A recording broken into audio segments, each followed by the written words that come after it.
Did you know that the way that you answer questions at your asylum interview can have a big impact on your chances for success? Well, it can. And the good news is that you can actually prepare for this. You can go into your asylum interview with a strategy for how to answer questions. And if you know just a few key things about how best to answer questions, it can really help you in your asylum case. If we're just now meeting, I'm Brian Manning. I'm a political asylum lawyer with Manning Asylum Law. We help people all over the country to secure their future in the United States through asylum. Now, I used to be an asylum officer with the government, and I saw this all the time that some people came into their interviews prepared to answer questions, and they just had a good way of doing it. It seemed like they just sort of got it, like they understood how to communicate, how to express themselves to me, the asylum officer. And it's really helpful when someone does that well.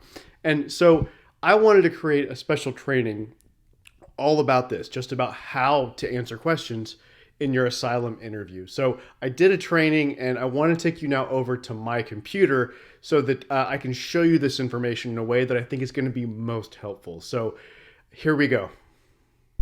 All right, here we are. Time to get started with the training, how to answer questions at your asylum interview. So that's me you're seeing on the screen. Again, my name's Brian Manning of Manning Asylum Law. We help people all over the United States to secure their future in the United States through political asylum. The goal of today's training is to give you some concrete tips for how to answer questions at your interview. To be sure, the way that you handle yourself at your interview, including how you go about answering the questions being asked, can go a long way toward determining whether you'll be successful. For starters, it's crucial that you understand exactly what the officer is asking you, and that you answer those questions and respond to all instructions as directly as possible. If you don't understand a question, you've got to seek clarification. Do keep that in mind. It's very important. Now, let me give you an example of how to respond to questions directly. I want to demonstrate what a direct response to a question or instruction looks like and what it looks like when someone fails to do this. If the asylum officer says, "On approximately how many separate occasions have you been physically harmed in your country?" you may be tempted to say something like, "Officer, I've been harmed so badly, these people want to kill me. They wouldn't stop coming for me. And the pain from the attacks, I can't even begin to tell you how I've suffered." Now, it's understandable that you'd want to express all this, but it doesn't answer the question, does it?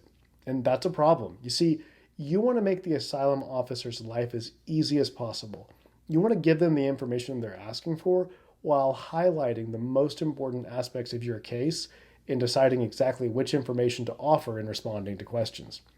When someone doesn't listen carefully to the question and gives a meandering response, like the example I just gave, which doesn't answer the question, you're going to frustrate the officer. You don't want to do that. Instead, a more direct, responsive answer to the question would be something like, "Officer, I've been physically attacked 4 times, and I've also been threatened and harassed many times." This answer is responsive to the question because it tells the officer how many times the person's been physically harmed. That's what the officer asked about. But it also gives a bit of unsolicited information. The officer did not ask about threats or harassment, but the person in this example offered up that information anyway. And I think it's fine to do so. It's okay to give the officer a bit more information than they asked for in responding to a question, as long as it's relevant to your case and you keep it short. In this example, it's good for the officer to know that you've suffered harm beyond just physical attacks. The officer will probably ask you questions about this anyway, even without you offering it up, but it can only help to ensure that it's on the record just in case the officer neglects to explore harm that you've suffered other than physical harm.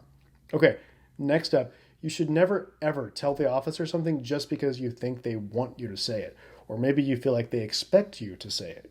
For example, going back to the question about how many times a person has been physically harmed in their country, if you've never been physically harmed, you should just say as much in response to that question. It's kind of a cultural thing, at least in certain cultures, for people to feel like they have to offer a response to satisfy a question in a certain way. If the officer is asking how many times a person was physically harmed, it kind of sounds like the officer expects the person to come back with a number. And so the person may feel pressure to say they've been physically harmed, even if they haven't. You can't do that. You just need to tell the truth and be straightforward in your responses. Does that make sense? Okay. And don't just guess while responding to questions. If you don't know the answer, just say as much. I assure you it's perfectly fine to say, "I don't know," or "I can't remember."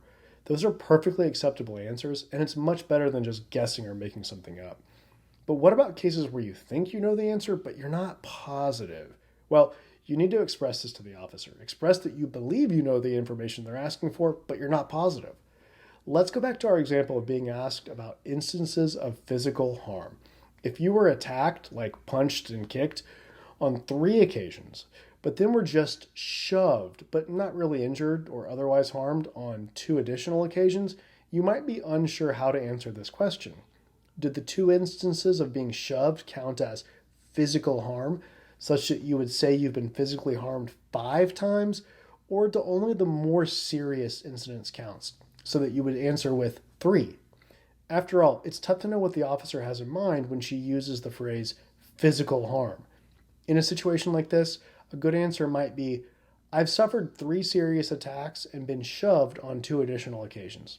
With that answer, you're not giving a concrete, definitive single number, but you're adequately addressing the question and you're giving the officer relevant information. You see, all instances of harm, whether grave or not, are relevant to your case, so you do want the officer to know about the times you were shoved. Now, you may get questions that you've got at least some idea how to answer, but you can't pin it down with confidence. For example, the officer may ask something like, how many threatening phone calls did you receive? And you might not be in a position to give a specific number. I've had clients who have received too many threatening calls to count them all, upwards of 50 or even 100. In this case, where you're really not sure, it's best to estimate and to tell the officer that you're estimating. For example, an acceptable answer could be something like, I've received so many threatening calls that I can't really keep track of them. I believe there have been at least 20, but that's an estimate. See what we did there? We told the officer we weren't positive, but we still gave them a sense for the magnitude of the problem by saying there were likely at least 20 such calls. This concept applies to all aspects of your testimony and not just the number of times something happened.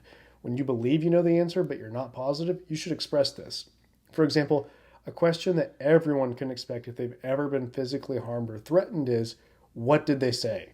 As discussed in the prior section of this training, the answer to this is crucial to the officer analyzing the motive for the harm against you, which is in turn a key part of your case. And one of the ways the officer explores this is by examining the words of the people who have harmed you or whom you fear. But let's be honest, you probably don't remember the exact words that people who harmed or threatened you used, or at least not every single word, right? I mean, we're just not very good at remembering the exact words that people use. Can you repeat verbatim everything I've said in this training over the last 2 minutes? Probably not, right? And the things the officer is asking you to recall might have happened a long time ago and likely occurred under difficult or even traumatic circumstances. So it may be very hard for you to remember what words were used. So if the officer is discussing with you a particular incident in your past and they ask you, what did the bad guys say to you? You're not expected to quote them verbatim, but you should try to recite anything that you do definitely remember them saying. For example, a response could be something like this. The incident was a long time ago and it all happened so fast, so I don't remember everything they said or all of the exact words used. But there was one thing that really stood out. I do remember that they said, we know you support the political opposition and that you've been protesting the government, and you know bad things happen to people who do that, or words to that effect. You see, with that answer, you're kind of hedging. You're leaving open the prospect that other things were said, but you're giving the officer useful information that's directly relevant to your claim, because these threatening words suggest a political motive in targeting you. And notice how I used at the end of the sample response the phrase, or words to that effect. This is for the purpose of expressing that this is basically what was said, but it might not be verbatim. Now, why would you want to do that? Well, because if the officer later asks you during this interview, or if you one day end up being asked about it in immigration court, what did they say to you? And you say something that's basically along the same lines, but it's not exactly the same, well, it won't look like an inconsistency in your testimony. You see, it's unlikely that you'll repeat those threatening words in exactly the same way if asked about them later. If you originally said that they used words to that effect or something along those lines, then you've kind of bought yourself some flexibility. The officer or immigration judge, should you end up in immigration court, can't later say, well, you originally said that the bad guy said X, and now you're telling us that they said Y, and those two things don't match up, so you're therefore not credible. To be clear, If you're absolutely positive of the exact words someone used or of the exact circumstances of whatever it is you're recounting in your interview, then feel free to use them without adding the kind of caveats that I've been discussing. But if you have any doubt, it may be helpful to use words like approximately or about, or phrases like more or less, or something to that effect, or along those lines.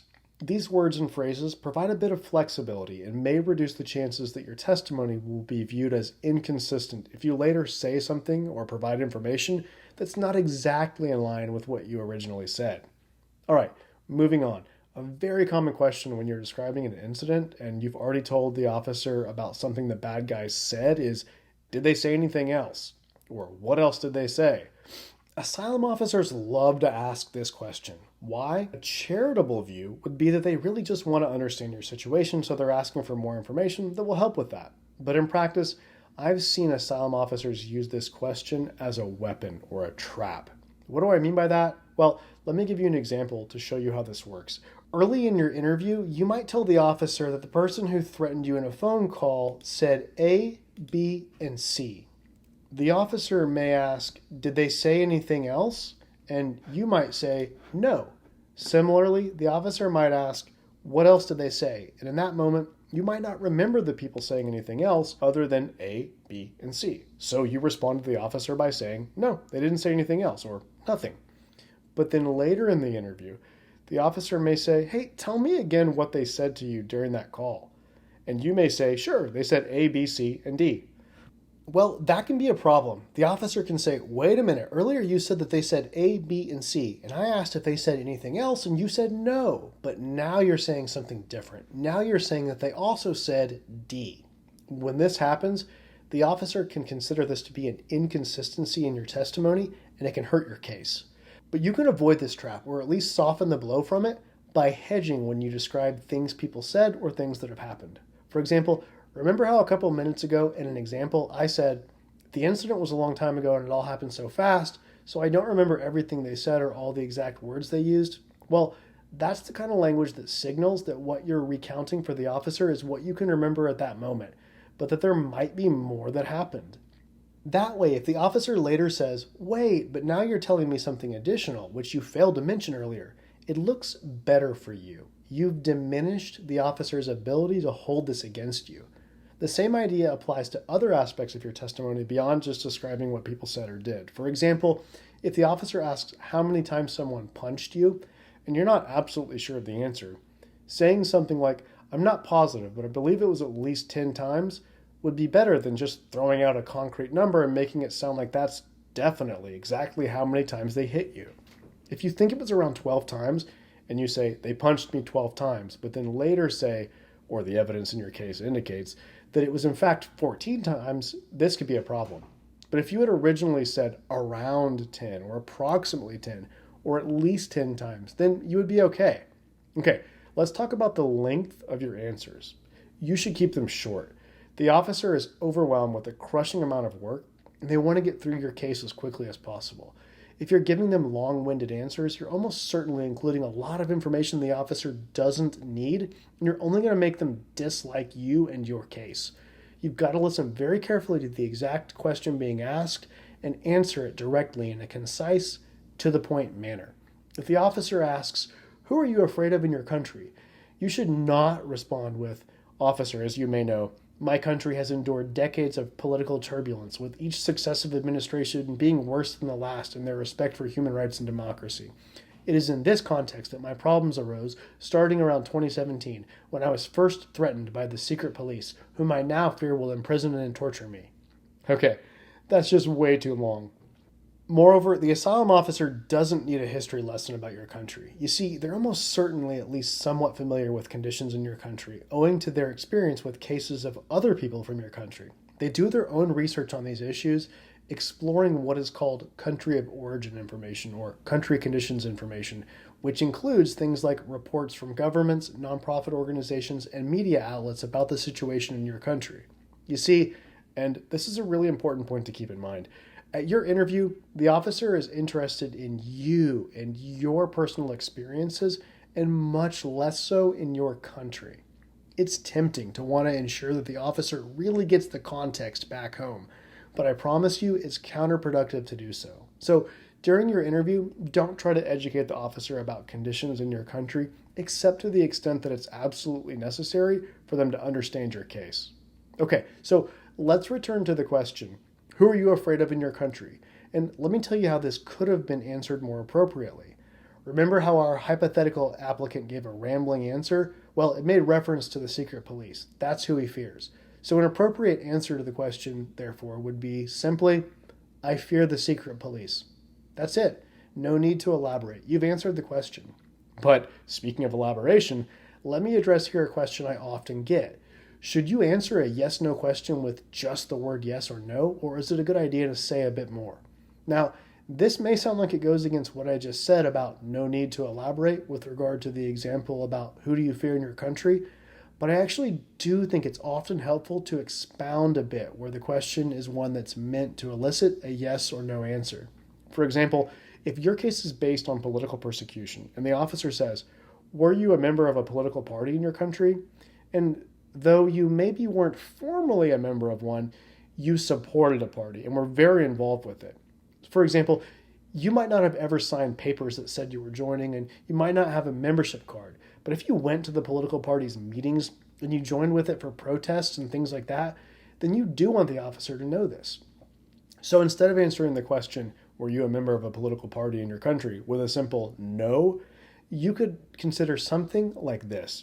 No, while I wasn't formally a member, I was actively involved with one of the opposition political parties called, and then whatever the name may be. Okay, so that's it for training.